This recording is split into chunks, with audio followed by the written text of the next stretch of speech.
Good afternoon, and welcome back to the 2021 Fairfax County Housing Symposium. This hour, we'll be joined by several experts from the educational community on the topic of affordable housing, making the grade for educational success. We invite you to use the Q&A icon on the screen to submit any questions you have. We will be answering attendee questions at the end of the session, and we'll try to address as many questions as we can in the time allotted. I am happy to introduce the moderator for this session, Dr. Ann Kress, president of Northern Virginia Community College. Dr. Kress holds bachelor's degrees in English and finance, a master's degree in English, and a doctorate in higher education administration, all from the University of Florida. Her focus at NOVA has been the role of the institution in assuring meaningful and equitable access to educational and economic opportunity, connecting students to transformational high-quality programs, building innovative industry and community partnerships, and increasing philanthropic support of student success. Dr. Kress currently serves on the boards of the American Association of Community Colleges, the Northern Virginia Technology Council, and the Northern Virginia Chamber of Commerce. Welcome, Dr. Kress. Pleased to have you with us. Thank you. I'm delighted to be here. And I'm excited about the topic that we'll be talking about today. And just a little background before I turn to our amazing panelists. So I am a Fairfax County resident. I moved here in January of 2020, just before the pandemic really shut NOVA down, along with a lot of other organizations in our community as we moved remote. But I'm delighted to call Fairfax home. When we look at our student population at NOVA, right, and we have 6 campuses at Northern Virginia Community College. We have about 70,000 credit students. When we add in our workforce students, we're over 90,000 students at Northern Virginia Community College. So we are a large institution. We are also a very diverse institution. We do not have a majority student population, but we are a minority serving college. So we're concerned about how our students are able to find their way to NOVA, how they're able to make their way through our college and find success in this community after they graduate. 91% of our students come from Northern Virginia. They come right from our service district. And so before the pandemic, well before the pandemic, we surveyed our students to see how they were faring. How are their basic needs being met within our community? We talk about food and housing and transportation and childcare. And the results surprised us, although maybe they shouldn't have, given some of the topics that have been covered here today. We found that of the respondents to that survey, close to 50% struggled with basic needs and security. Again, they couldn't feed themselves or their family. Sometimes they couldn't find a home. In fact, 15% of our students told us that they were homeless, right? That meant that they were sleeping in their cars. They were sleeping on someone else's sofa. They were sleeping in a shelter, but they were still pursuing their educational journey. So when you think about NOVA students, I also always want us to think about the challenges that they're facing, right? We live in a very affluent part of the state, but that affluence doesn't extend to everyone. And I think that's why this discussion is so incredibly important. And before I turn to our panelists, just a real quick personal story. So when I was a little girl, before I started kindergarten, my parents didn't have any money either, and they moved frequently. In fact, very often we lived with my grandmother, which was interesting because there were 11 other people living in that house, right? Much like we see in some of our intergenerational households. But when I was about to start kindergarten, my father did everything he could to find a home that my family could afford because he knew how important it was that I start school and stay in school without moving frequently. And so we did. My family bought a little house in a not great neighborhood, but I was able to go to the same school from kindergarten all the way through 8th grade. And I think it made a huge difference. It made a difference in my life. And that's what we want to talk about today. How can we make that same difference in the lives of every young child, every middle schooler, every high schooler, every college student in Fairfax County? And so with that, I'm going to turn to our panelists. I will introduce our panelists right before they speak so that you're able to get a good sense of who they are and what they're bringing to this conversation. And our first speaker is Aubrey Lyons Warren. Aubrey Lyons-Warren is the Director of Cross-Sector Initiatives at the Council of Large Public Housing Authorities, where she leads the Housing Is initiative, an effort aimed at better aligning housing with other sectors like education and healthcare to improve life outcomes for low-income individuals and families. Prior to this role, she conducted analysis and advocacy for housing, education, and place-based early childhood and dual education or dual generation initiatives with the Center for Study of Social Policy and Illinois Representative Barbara Flynn Curry's office.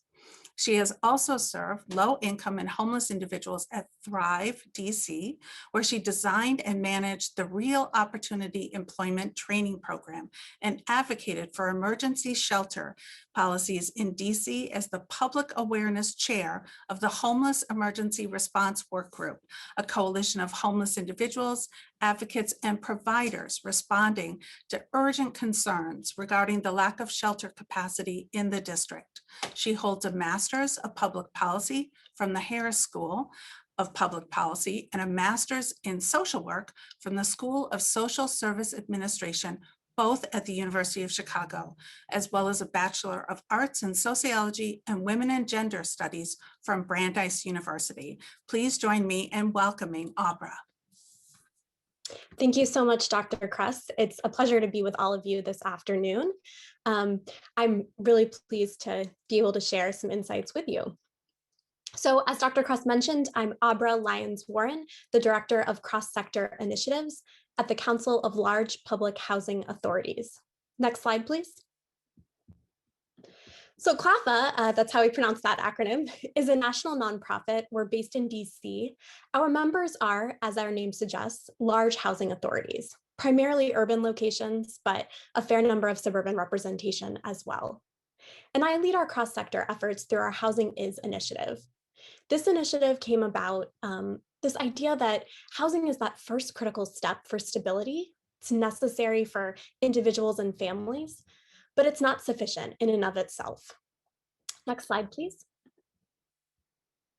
So our work to create and strengthen partnerships between the housing and education sector came from this idea that we can't solve issues associated with poverty by acting in silos. And by creating and strengthening these partnerships, we can bridge sectors and make efforts more effective and efficient. I really believe, and I've seen all across the country, that such partnerships make early identification more streamlined and therefore early response faster and more effective. None of us have enough resources, and by combining them, we can be more nimble. So the work that we do through the cross-sector efforts is from prenatal all the way up to seniors. And by that, I mean older adults, but we certainly work with the seniors in high school as well. Today, I'm going to be focusing on K through 12, but there are many innovative examples of housing authorities working with post-secondary partners that I'd be happy to address during Q&A. You don't need to be or be working with a large housing authority to be successful in this work. It's really just about the partnerships. So we operate working groups, data sharing agreement templates, strategic planning workshops, TA, technical assistance. We have an annual conference this year, May 4th through 6th, virtual this year, and it's totally free, bringing together people from all different sectors to really work on this idea of merging efforts. Next slide, please. So here you can see just a little bit more about why we think that this work is so important. When we first started it, about seven or so years ago, it was really all about why you should work with housers, or why housers should work with other sectors. And we've luckily been able to move on to more about how to do this work and how to do it as effectively as possible. Next slide, please. So many of you joining us today may already know some of this information, but why do this work? Really, it's unfortunately because we know that students who are low income or experiencing poverty have adverse impacts across educational outcomes. Simply put, you're at greater risk for a lot of things that we hope won't happen. Presumably all of you are joining today because you are invested in making sure that these students, whether they're young children on up to older learners, are successful.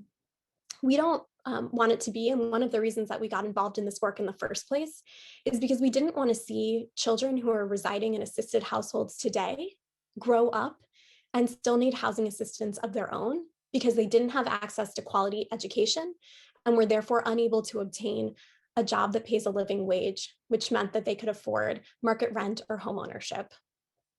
So we know from current research that actually for the first time, about 5 years ago, for the first time in at least 50 years, a majority of US public school students came from low-income households.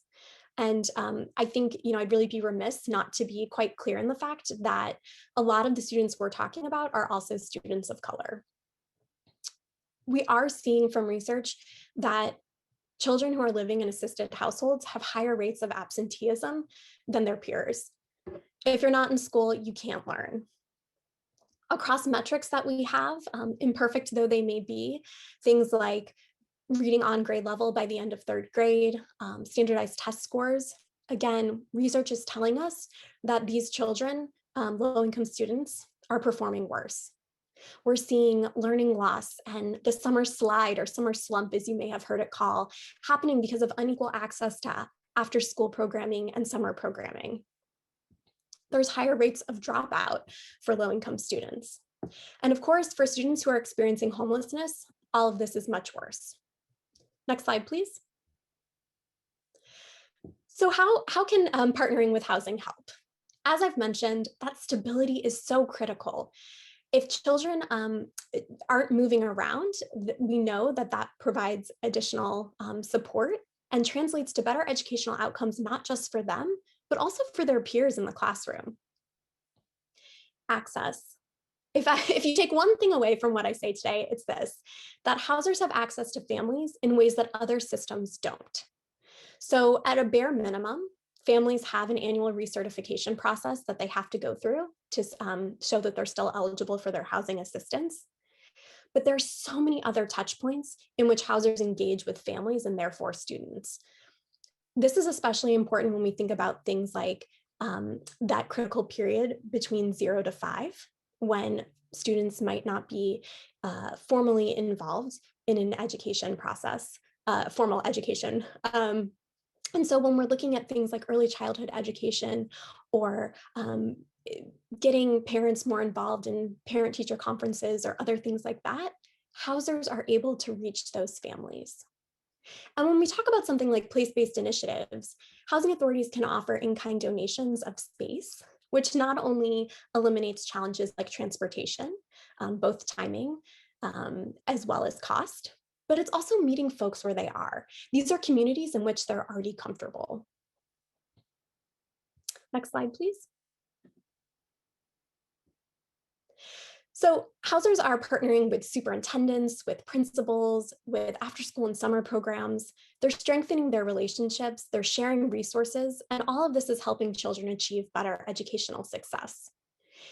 For long-term impacts, we're also seeing multiplier effects like reduced incarceration rates, reduced unplanned pregnancies, increase in the strength of the labor force, and increasing economic stimulation. Next slide, please. So here's just kind of reiterating some of the different education buckets that housers are working in. Next slide, please. This is by no means an exhaustive map, but here are some examples of some particularly innovative practices that are happening across the country with housers and education partners. I don't know if you have the ability to chat, but would love to hear from folks about what communities you're coming from, particularly if you're outside of Virginia. Probably have exciting examples of organizations doing cross-sector work in your community. Next slide, please. So hopefully you can see this, but here are just some examples of work that housing authorities are doing with their education partners. In Akron, Ohio, for example, they have a really fantastic program, home visiting program to address maternal depression, which was something that a community needs assessment revealed was a big issue for their residents. Right here in Fairfax County, there's fantastic trauma-informed care initiatives happening, both for residents and staff. In Durham, North Carolina, they have a really neat robotics summer program, really targeting STEM for their younger residents.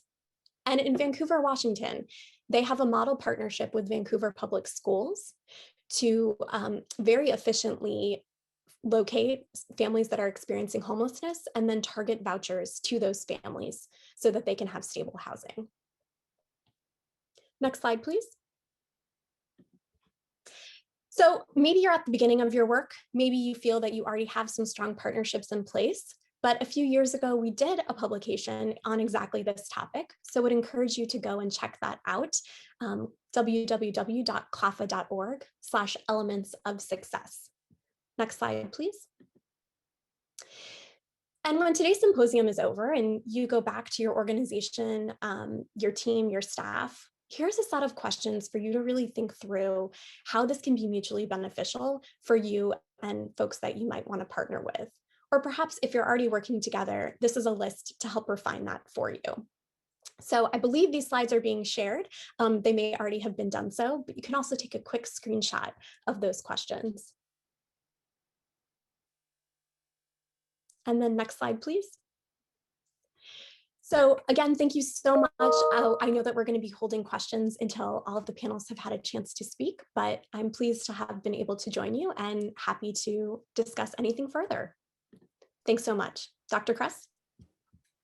Thank you so much, Abra. That was incredible. And I think as somebody who's worked in cradle to career partnerships before, I really want to underscore the importance of stable housing to those early childhood education years. You know, I'm sure folks in the audience already know this, but the ability of young children to read on grade level by third grade is one of the strongest predictors of high school graduation. And so any disruption in those early years really does impact that continuity of learning. So thank you for bringing that message home. And we will take questions, so feel free to write your questions in the Q&A box and we'll take them after all of our amazing panelists. And next up is Eric Maribojoc. And Eric Maribojoc is the Executive Director of the Center for Real Estate Entrepreneurship at the George Mason University School of Business. He serves as a commissioner of the Fairfax County Redevelopment and Housing Authority and as a board member of the Northern Virginia Affordable Housing Alliance. He is a real estate professional himself with over 25 years of experience in all facets of commercial and residential properties, working with private sector real estate investment funds. Prior to joining George Mason, he also taught at the Graduate Real Estate Program at the Kogut School of Business at American University, where he earned his MBA in Finance and Real Estate in 1993. Thank you very much for joining us, Eric, and please join me in welcoming him. Thanks very much, Dr. Kress. Can you hear me okay? Yes. All right, thank you. Again, thank you for that introduction. Again, my name is Eric Maribojoc. Maybe for those of you that don't know the center here at George Mason, so we are the university's platform for real estate education, as well as a forum for collaboration around real estate and built environment issues. And housing is really close to our interest. And I'd like to echo the thanks this morning for the partnership with Fairfax County to be able to host this Fairfax County Symposium with the RHA and Fairfax County. Next slide, please. So I'd like to start by just defining higher education as a path to increase skills and income and as a way to afford housing. A lot of these statistics are known to a lot of you. You know, that first box says that if you have a bachelor's degree in your 20s, you're likely to earn more, about $43,000 a year compared to $25,500 for a high school diploma. Thus, you're 3.5 times less likely to be in the, below the poverty rate if you only have a high school degree versus if you have a bachelor's degree. And, you know, to tie both economy and education and health together, if you have a bachelor's degree, you're 47% more likely to have health insurance through your job. And not only do you have health insurance, but your employer contributes a lot more to your health coverage, and therefore you're likely to be healthier outcomes as well. Next slide, please. And if you have higher education, your income and jobs are also more resilient. So that first box on top shows the jobless rates at the peak of the Great Recession, where if you only had a high school degree, the peak was 15.7% unemployment for that cohort. On the other end of the spectrum, if you had a bachelor's degree, you were more or less likely to be laid off, 5% unemployment rate. So these jobs are not only pay higher, but they're more resilient. And I would imagine that the pandemic probably has the same rates of unemployment for educational outcomes. And of course, the box at the bottom is what's often stated as your lifetime earnings.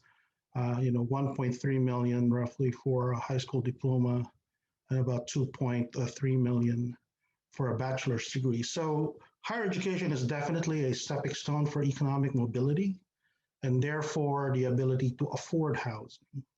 And vice versa, the less education you end up having is the higher degree that you will need affordable housing on the supply side. Next slide, please. So in spite of all that, some statistics show that the dropout rate for undergraduate college students is about 40%. Even if people do realize that higher education is a way to, for you to upwardly be mobile in our society. And approximately 30% of college freshmen drop out before their sophomore year. And when people, look at the reasons why that is, financial pressure is the biggest one, about 38%. Related to that is family support that has probably a financial feature with it as well. And then there's a smaller sliver there called distance from home, where your transportation costs are kind of related to that. So a fair amount of the reasons why people drop out of college have to do with the cost and financial pressure associated with that and the affordability. Next slide, please. So I wanted to take a closer look at what exactly are the financial costs of going to various levels of higher education, just so to look at, what role housing plays in that whole equation. So the first bar is the average cost of going to a community college, two-year in district. The next bar is a public four-year college in state, followed by a public four-year college out of state, and then finally a private college. So as you can tell, the first two bars, community colleges and public four-year universities in state like Mason and like Nova, are the most affordable ways to get a associate's or a four-year college education. So looking within these bars, the blue portion is tuition, and then the light blue portion is room and board, and then the orange portion is transportation. So if you'll notice, going to a community college or a four-year state college in campus, room and board and transportation are much larger costs of your overall college experience than it is with the other forms of higher ed. So housing becomes a critical portion of the financial pressure that students feel, and therefore affect the way they complete or graduation rates for these educational institutions. Next slide, please. And so a lot of surveys kind of bear that out, right? So there was an informal, not an informal, but a small survey at Mason done by a graduate student for her degree in 2015. And her survey revealed that half of 300 students surveyed indicated they knew somebody who was either homeless or had experienced homelessness while attending George Mason. A March 2017 survey of the Association of Community College Trustees, which I think Dr. Kress alluded to earlier, a much larger survey of 33,000 students in 70 community colleges in 24 states, indicated that 51% of the students 51% of the 33,000 students experienced some form of housing insecurity in the last year, where they couldn't pay rent or mortgage or utilities or move more than twice or doubled up with somebody. And yes, about 14% indicated that they had experienced some form of homelessness. Next slide, please. And a much larger survey, which is the Student Real College Survey, which surveys about 167,000 students in over 200 colleges, weighted very heavily towards community colleges and public universities, kind of bear that out, on a much larger sample. So the first column are two-year colleges or community colleges. And this does confirm, again, 50% of the students experience some form of housing insecurity. And with four-year public colleges, 35% experience some form of housing insecurity. So it's a big factor in these students' lives as they try to finish their degree to be able to climb up the mobility ladder of our society.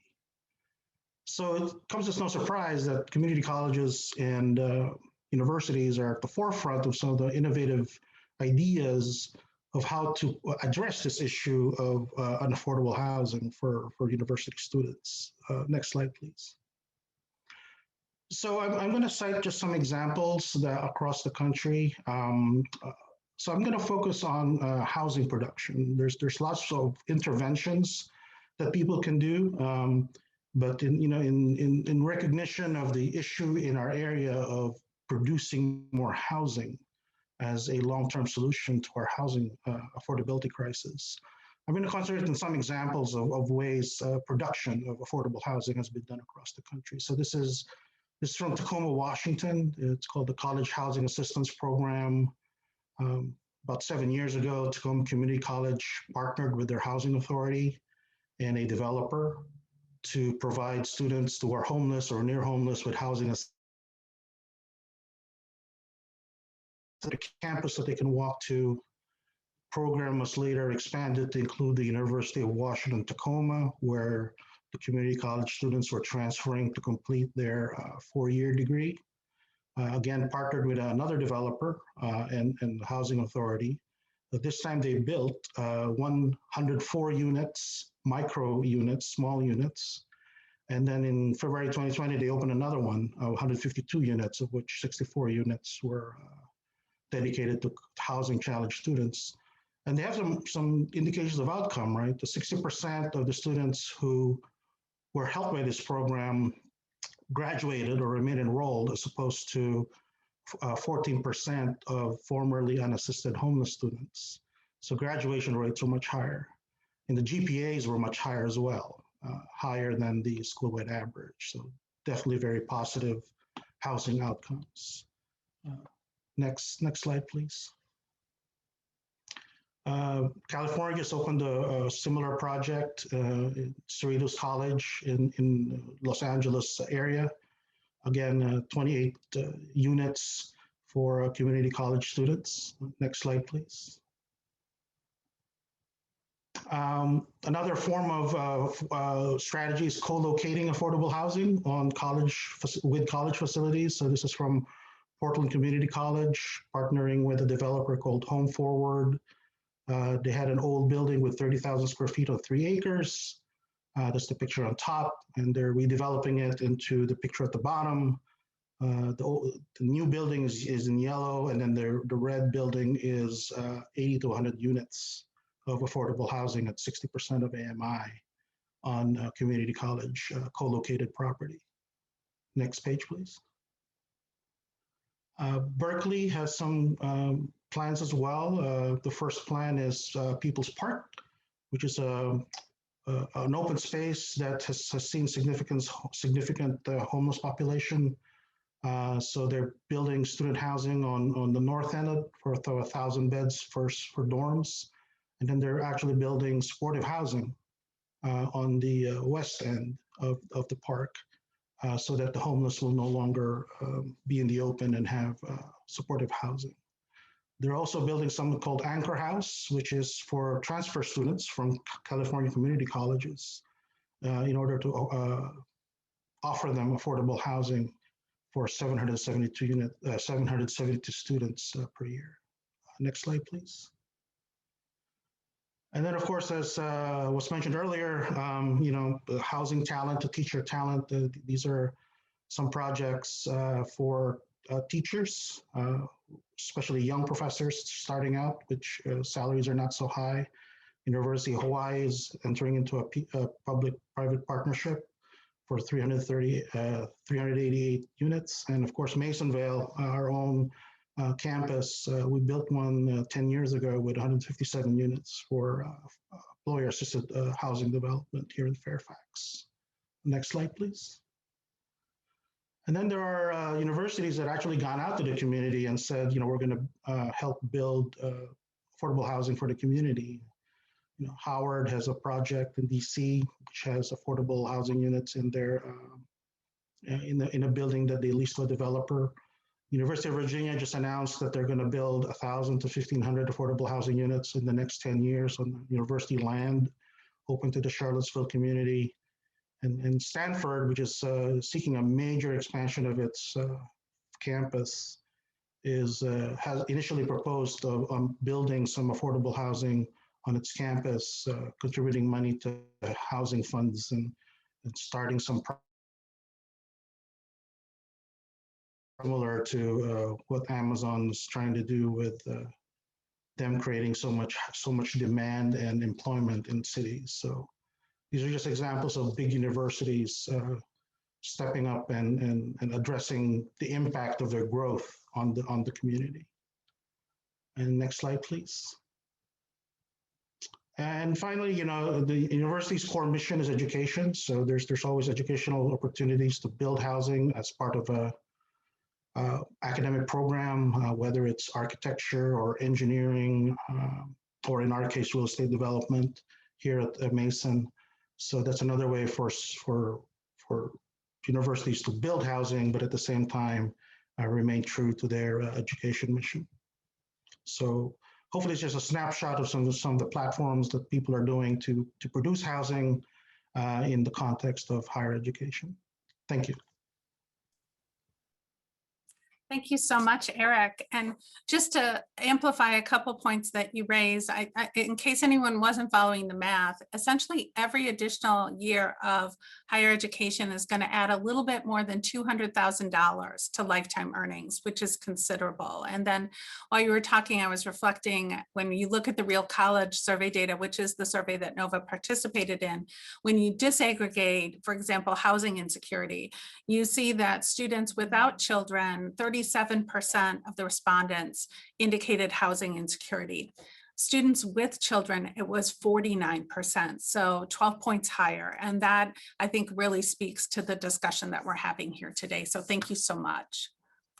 Now I will turn to our last speaker before we take your questions. And our last speaker is Carrie Wilson, who has been CEO of Cornerstones, formerly Restaurant Interfaith, since February 2001, has 35 years of experience in health and human services advocacy, public health policy, and nonprofit management. Cornerstones exists so that individuals and families in the Dulles Corridor who are homeless, isolated, or living in poverty can access resources that offer stability, empowerment, and hope for healthy and connected lives. Cornerstone's signature approach, working in purposeful and targeted partnerships, brings together people and strategies from multiple sectors to harness and target expertise and resources for greater community well-being. Prior to joining Cornerstones in 2001, Carrie was National Vice President for Governmental Relations and Public Policy for the American Cancer Society. She has been a champion for affordable housing and co-chairs the Fairfax County Affordable Housing Advisory Committee, which recommends strategy for advancing affordable and workforce housing. In addition to serving on the boards of the Dulles Regional and Greater Reston Chambers of Commerce, she served as the treasurer of the Meyer Foundation and currently serves as treasurer on the board of the Virginia Nonprofit Leadership Council. Please join me in welcoming Carrie. Thank you so much. It's such a pleasure to be here and to join you all. And I think if you could go to the next slide, you've heard a little bit about cornerstones.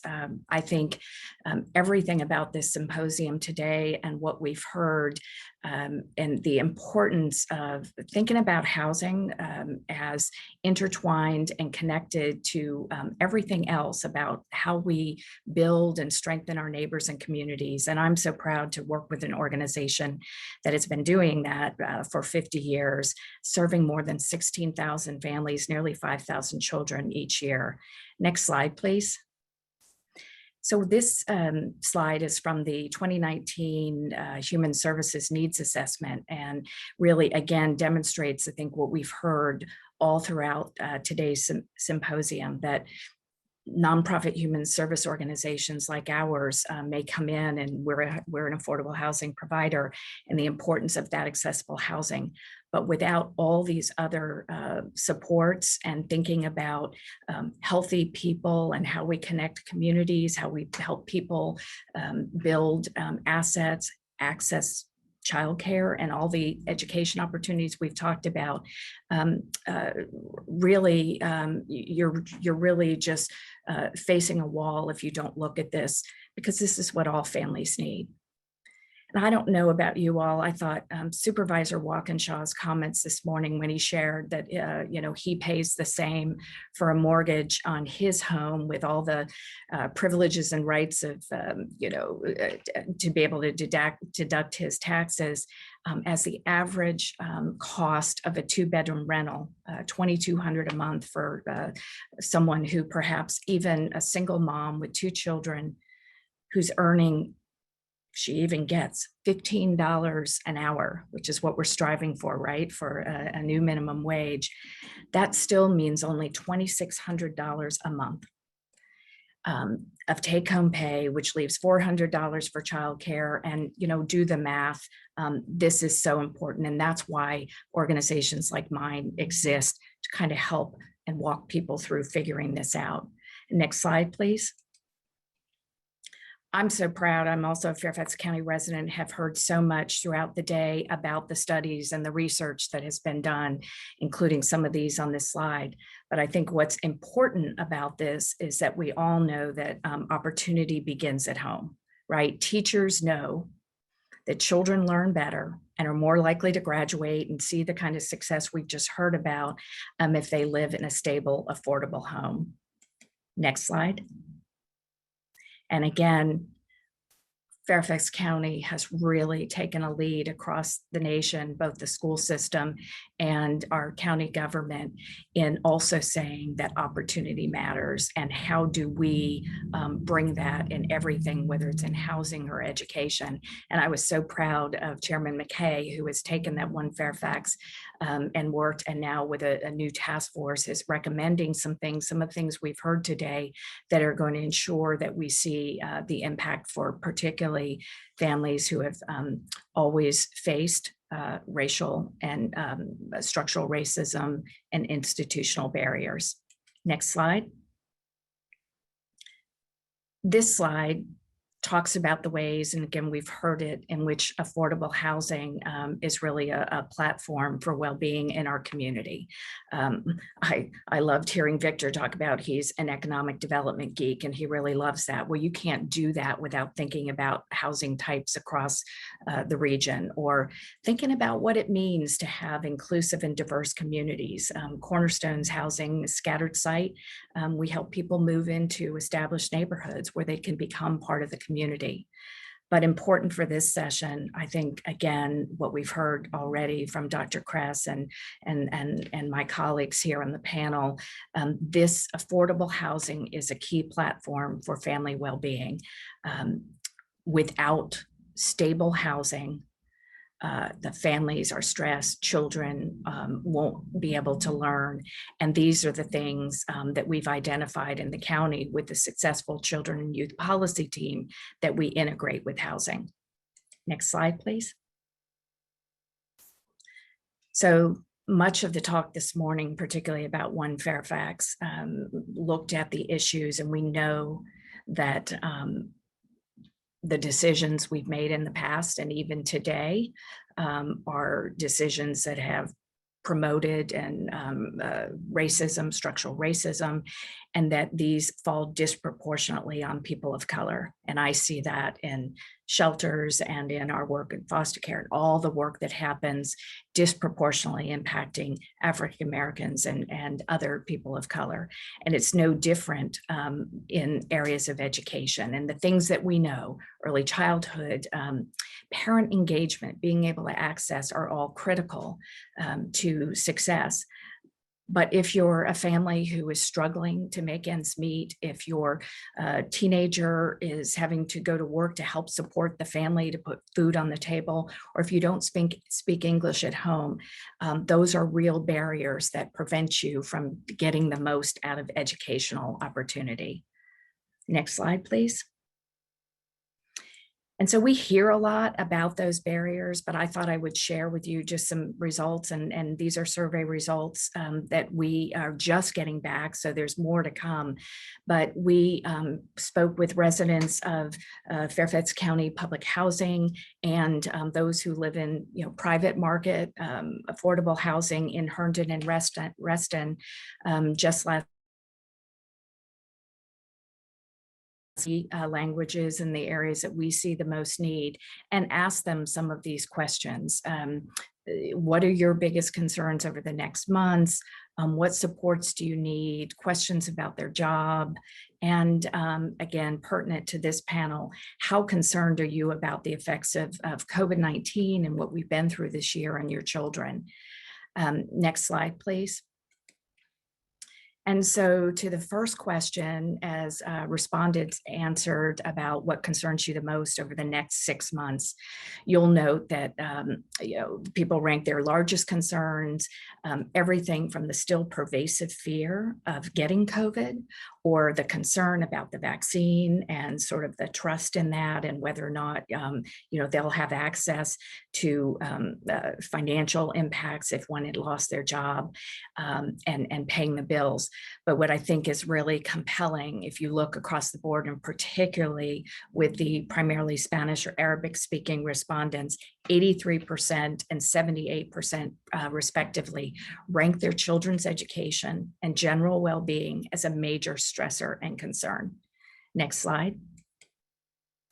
And again, we ask, so what are the most important supports that that the government can provide for you over the next 3 months? And overwhelmingly, the fear, the loss, the financial stress, not being able to make ends meet, the impacts of what has happened in terms of COVID, and where many of these families are working and the jobs that were lost during this past year. Overwhelmingly, everybody is feeling and reporting that stress and talking about what they need. And again, emotional supports with this, finding job, but also again, needing to see that their children are back in a childcare environment or returning to school. Next slide, please.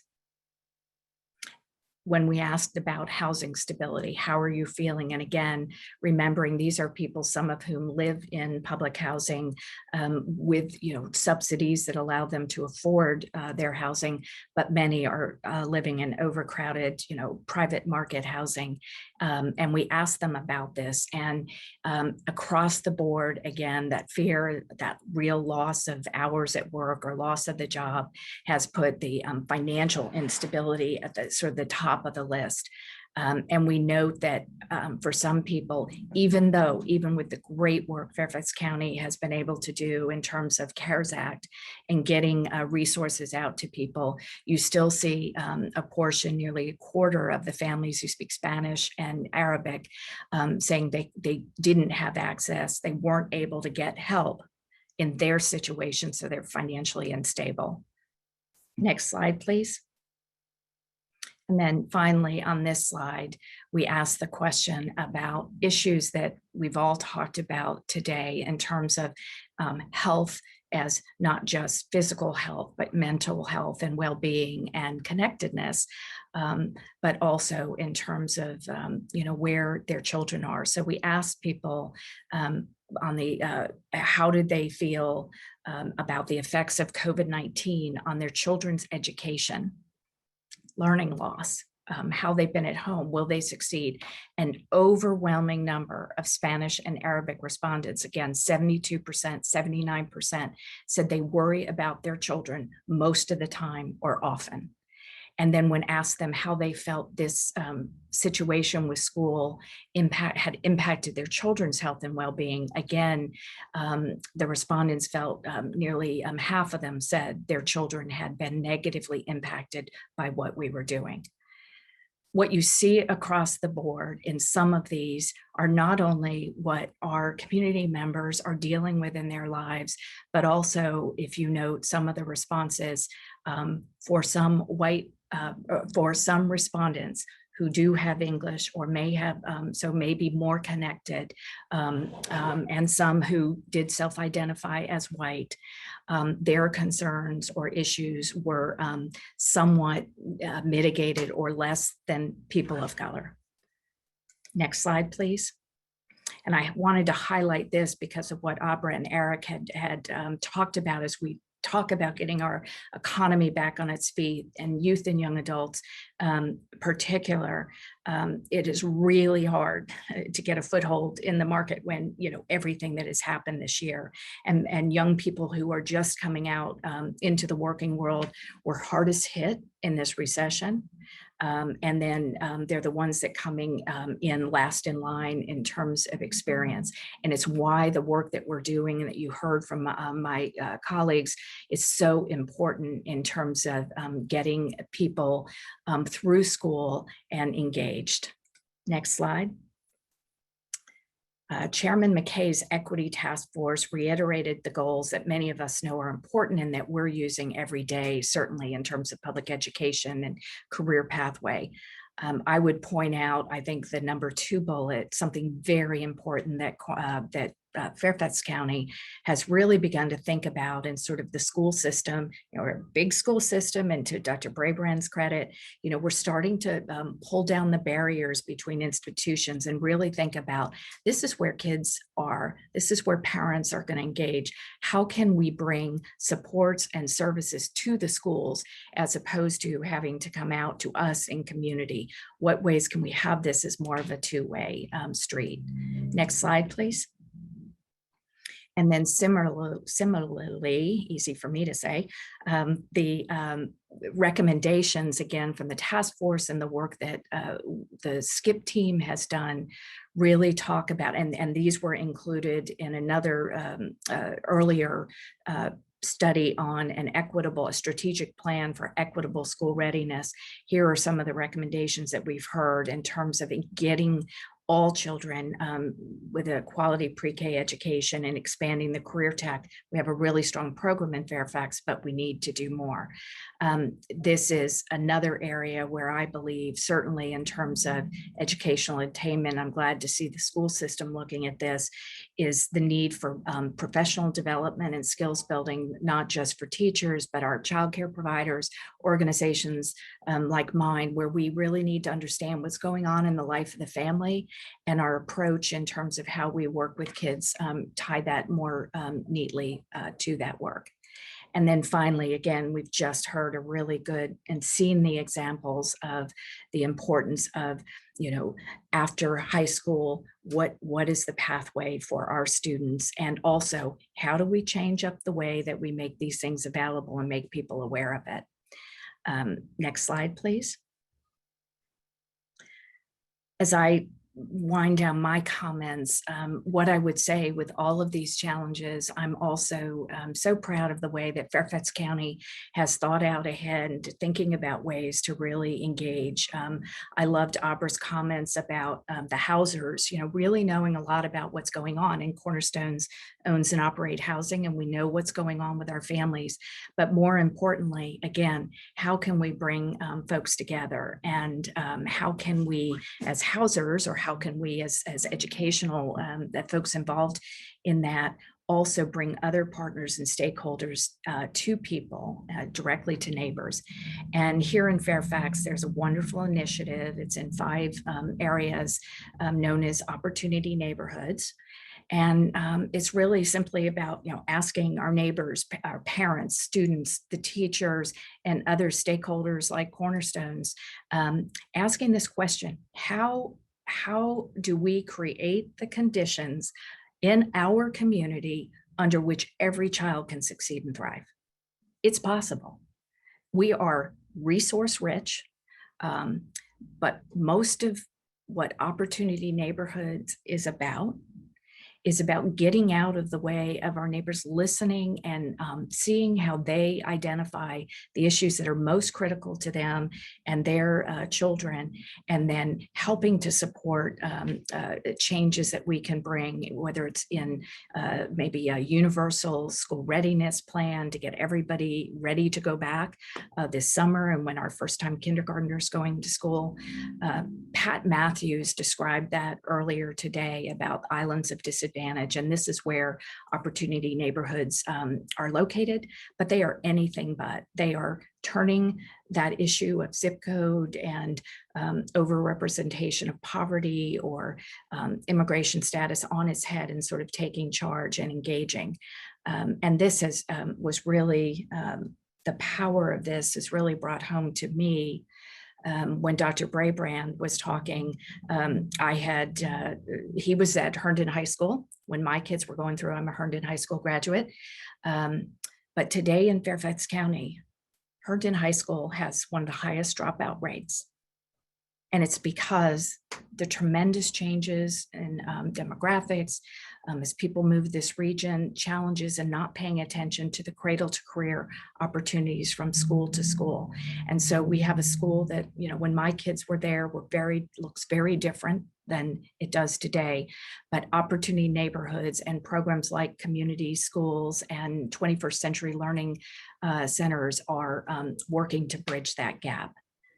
So Carrie, I'm just going to jump right in. Great. Because we have a bunch of questions and you shared so much amazing information. And I just want to make sure we get to the questions that folks are asking. So thank you so much for your presentation. So I'm just going to jump right in. And the first question I think might actually, Abra and Carrie, you probably are best placed to answer. And it is that knowing that the majority of families in need or eligible for federal housing assistance don't often receive it because of underfunding at the federal level, what ideas do you have for connecting low-income families with better early education or two-generation, dual-generation programs? So whomever wants to take that. And I can jump in, and then I'm sure Carrie has thoughts too. So I do think we need to see an investment from the federal side. I'm cautiously optimistic about the renewed interest in child tax credits and other sorts of permanent supports. But yes, I think also looking at the city and state level as more places implement universal pre-K programs. Hopefully we'll see an increase in that. And then I think looking at other community-based organizations, whether national or otherwise. So parents as teachers, nurse-family partnerships, programs like that are for any family, but do have an emphasis on low-income families, but you don't have to be connected to housing. So I think we have to attack it from all sides, but there certainly are organizations working on this for families who aren't receiving any housing assistance. I would just add to that, many of those programs you mentioned are at work here in Fairfax County. Nurse Family Partnerships, Healthy Families Fairfax, which works with first-time families of at-risk children to connect them to pre-K education.